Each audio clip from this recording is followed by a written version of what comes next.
అందరికీ నమస్కారం. నేను మీ సుజాత. ఏదైనా పండగ వచ్చిందంటే ఇంట్లో ఏదైనా స్వీట్ చేయమంటే మనం ముందుగా ప్రిపేర్ చేసేది గులాబ్ జామే. ఎందుకంటే ఈజీగా ఇన్స్టెంట్గా అయిపోతుంది. టేస్ట్ అయితే అదిరిపోతుంది. మ్యాక్సిమం 90% పిల్లలు పెద్దలు అందరూ కూడా ఇష్టపడే స్వీట్ అంటూ ఉంటే గులాబ్ జామునే.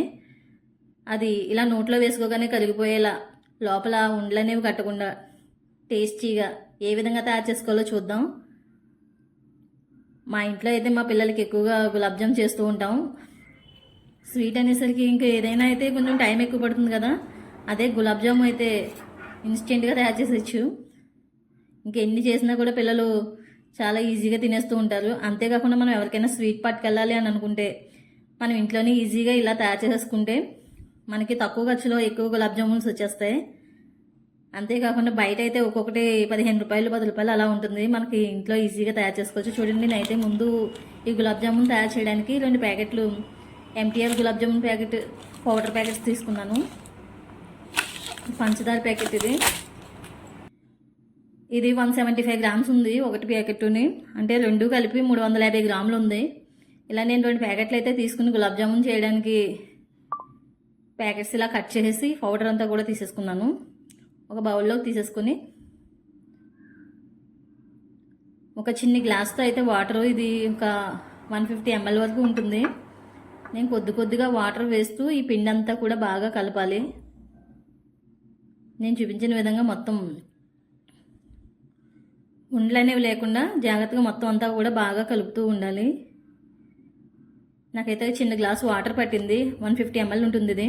ఇప్పుడు నేను ఒక 2 స్పూన్ల ఆయిల్ వేస్తున్నాను. మీరైతే నెయ్యి ఉంటే నెయ్యి కూడా వేసుకోవచ్చు. వేసి ఒకసారి బాగా కలిపేసి ఇలాగా ఒక 10 నిమిషాలు అయితే పక్కన పెట్టండి. మూత పెట్టి పక్కన ఉంచాలి. ఇలా ఉంచడం వల్ల ఆ పిండి అనేది అడ్జస్ట్ అవుతుంది. చూడండి, నేను కలుపుతుంటేనే 15 నిమిషాల తర్వాత ఎలా వస్తుందో చూసారో, చేతికి అది అంటుకోవట్లేదు. ఇందులో లోపల ఇలా ఎయిర్ బబుల్స్ అనేవి ఏర్పడతాయి. మనం అందువల్ల దీన్ని కొంచెం గట్టిగా ప్రెస్ చేస్తూ ఇలా రౌండ్స్ చేసుకుని మనం అన్ని పిండి అంతా కూడా ఈవెన్గా ఇలా ఉండలనేవి తయారు చేసుకుని ఒక ప్లేట్లో పెట్టేసుకోండి.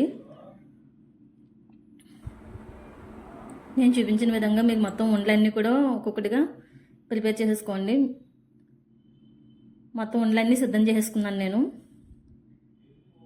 ఈ విధంగా మొత్తం ఉండలు తయారు చేసిన తర్వాత మనం స్టవ్ మీద కడాయి పెట్టుకుని మంట అనేది మీడియం ఫ్లేమ్ మీద ఉంచాలి. పెద్ద మంట పెట్టేస్తే మన ఆయిల్ అనేది బాగా హీట్ అయిపోవాల్సిన అవసరం లేదు. ఈ 2 ప్యాకెట్లకి అయితే నేను అసలు ఆయిలే లాగదు. ఇది ఒక 1/2 kg ఆయిల్ తీసుకున్నాను అంతే నేను, ఫ్రీడమ్ ఆయిల్. ఆయిల్ అనేది కొంచెం హీట్ అయిన తర్వాత, అంటే మనం ఉండవేయగానే కొంచెం బబుల్స్ వచ్చేలా ఉంటే సరిపోతుంది. సరే, నేను వేస్తుంటేనే అది రంగు వచ్చేస్తుంది. అందువల్ల మీరు మంట అనేది మీడియం ఫ్లేమ్ మీద ఉంచి బాగా బ్రౌన్ కలర్, చూసారు బంగారు రంగు ఉంది కదా, నేను వేసిన తర్వాత బంగారు రంగు వచ్చింది. ఈ రంగు వచ్చేలాగా బాగా వేపేసి అవన్నీ తీసి ఒక ప్లేట్లోకి పక్కన ఉంచుకోవాలి. ఇలాగే ఈవెన్గా మొత్తం అన్నీ కూడా మొత్తం బౌల్స్ అన్నీ కూడా వేసేసుకోండి. ఇలాగా మనం చేసుకున్న ఉండలన్నీ కూడా వేసేసుకుని బాగా బంగారు రంగు వచ్చేలాగా బాగా వేగనివ్వాలి. ఇలా వేగిన తర్వాత అన్నీ ఒక ప్లేట్లో తీసేసుకొని పక్కన ఉంచుకోవాలి.